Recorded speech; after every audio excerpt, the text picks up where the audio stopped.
Banyak masyarakat mengatakan ketika seseorang kesurupan, mereka menganggap dimasuki jin, setan, bahkan kiriman. Pada dasarnya, tidak seperti itu.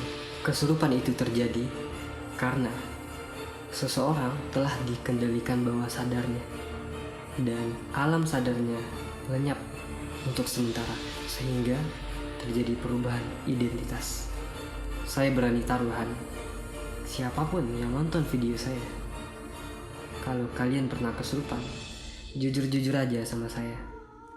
Bahwasannya ketika kalian kesurupan, kalian masih sadar. Tetapi kalian tidak bisa mengendalikan seluruh tubuh kalian. Nah, penyebabnya kesurupan ini adalah faktor lingkungan sosial, tekanan batin, atau ada permasalahan lainnya di keluarga. Saya ada cerita. 2 tahun yang lalu saya mengobati pasien yang mengalami kesurupan. Ceritanya begini. Nah, ada seorang ibu yang duduk di ruang tamu sambil nunggu anaknya pulang kerja jam 6 sore. Ketika anaknya pulang kerja, si ibunya sedih sangat mendalam karena paginya anaknya ini berjanji membelikan ibunya ini durian karena ibunya suka durian. Nah, ketika ibu ini mencapai puncak sedih yang dalam dan beliau menangis. Nah, kebetulan tetangganya yang melihat ibu ini menangis menyangka ibu ini kesurupan. Nah, pada saat itu mereka tetangganya ini memanggil orang-orang pintar, orang-orang yang kepintaran. Terus kata si dukunnya, waktu dukunnya datang, wah ini ada jinnya, ini ada kiriman. Nah, dipencetlah kukunya. Nah, di sana ibu itu ngamuk. Siapa nggak ngamuk coba? Dipencet kukunya, dipukul sama tasbih dan lain-lain, atau disembur.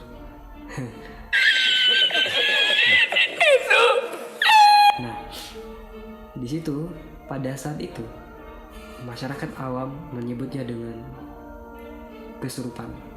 Padahal yang terjadi adalah abreaksi. Dalam hipnosis itu disebut abreaksi. Ketika ada kesedihan mendalam atau peristiwa luka batin, ketika itu meledak di bawah sadar, akan terjadi respon tubuh seperti orang kesurupan, suara berubah. Nah, akhirnya si dukun ini dengan berbagai cara mengeluarkan setannya tidak keluar. Akhirnya datang saya bilang, Bapak izinkan saya sama ibu berdua di ruangan ini. Nah, ketika saya sudah berdua dengan ibu itu, saya bilang, ibu tenang, tarik nafas yang dalam dari hidung dan buang ke mulut. Saya tahu permasalahan ibu boleh curhat kepada saya karena saya bisa memberikan motivasi dan bla bla bla. Akhirnya ibu itu reda. Dia mengatakan yang sebenarnya, bahwasannya yang terjadi dia lapar. Lalu saya bilang, tenang bu, tunggu ibu di sini, saya akan keluar sebentar. Ketika saya sampai di luar, saya bilang ke orang-orang, di sini siapa yang bisa membelikan ibu ini nasi goreng, mie goreng, KFC. Nah, untuk siapa? Saya bilang untuk setannya. Nah, terus udah dibelikan sama orang-orang situ, saya kasih sama ibu itu. Ibu makan sepuasnya. Saya pulang. Nah, selesai. Jadi kesimpulannya adalah ketika kita ada luka batin, ada emosional yang terpendam, ada kesedihan yang mendalam, ketika pada saat meledak di bawah sadar emosional itu atau informasi itu akan mempengaruhi seluruh tubuh dan pikiran kita.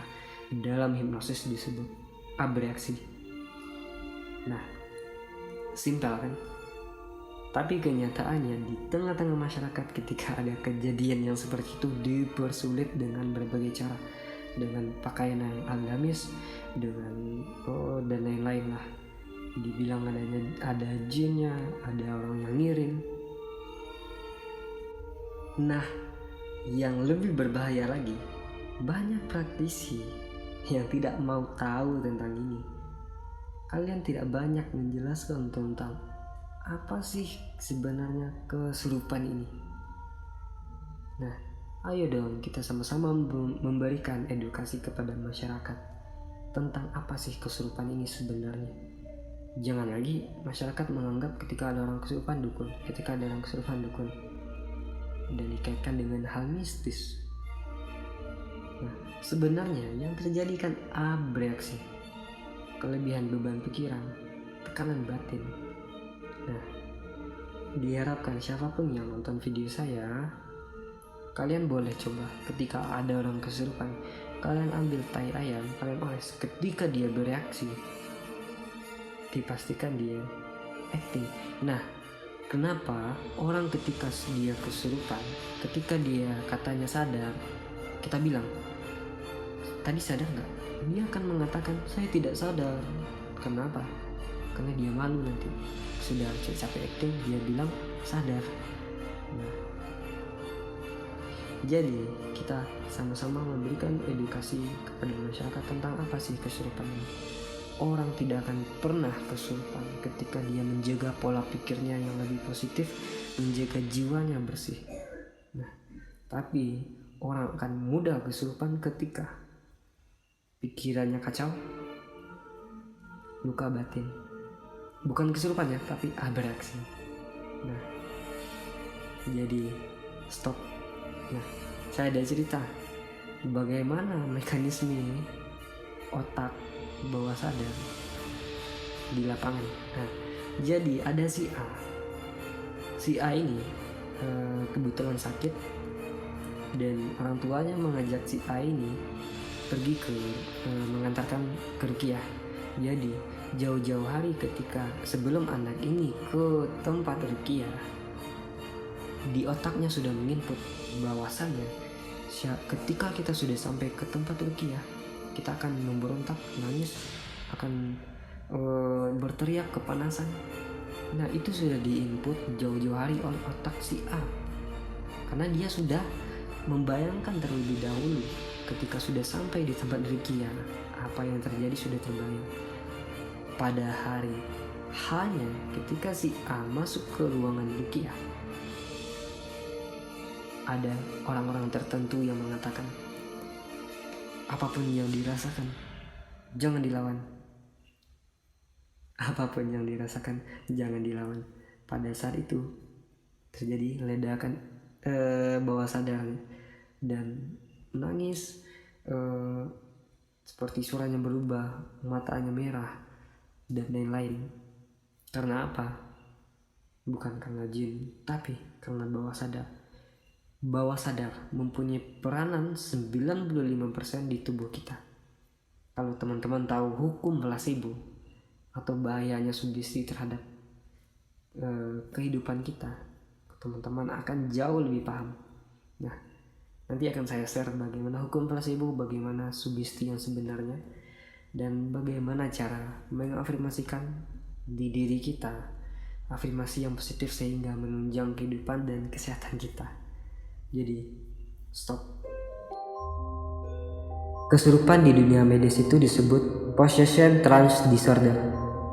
Merupakan kategori baru dalam diagnostik dan statistical manual of mental disorder, atau disingkat dengan DSM. DSM sendiri merupakan standar klasifikasi gangguan mental yang digunakan profesional kesehatan di Amerika. Gangguan disosiatif adalah hilangnya sebagian atau seluruh integrasi antara kenangan masa lalu, kesadaran identitas, atau sensasi kontrol pada tubuh, sehingga orang yang terkena ini tidak lagi bisa mengontrol tubuhnya, tetapi mereka masih sadar akan lingkungan sekitar. Seseorang diambil alih kepemilikan identitasnya biasa mengalami ciri-ciri kehilangan kontrol pada diri, perubahan perilaku, nada suaranya berubah, sulit untuk berkonsentrasi, kehilangan kesadaran akan waktu. Ini sama dengan tanda gangguan mental lainnya, seperti demensia, skizofrenia, epilepsi sindrom, amnesia disosiatif. Yang menyebabkan orang kesurupan itu, kondisi possession dapat dipahami melalui kombinasi perspektif biologis, antropologis, sosiologis, psikopatologis, dan eksperimental. Ini artinya possession trance disorder bisa dikategorikan sebagai bentuk gangguan mental terkait perubahan identitas diri. Berarti, orang yang kesurupan, orang yang mempunyai gangguan mental. Apakah Anda masih ingin kesurupan? Apakah Anda masih ingin kesurupan? Berdasarkan WHO, dalam ICD Possession Trance Disorder, gangguan di mana terjadinya kehilangan identitas pribadi dan kesadaran penuh untuk beberapa saat, bukan terjadi karena kepercayaan dan setan, melainkan faktor mental seseorang.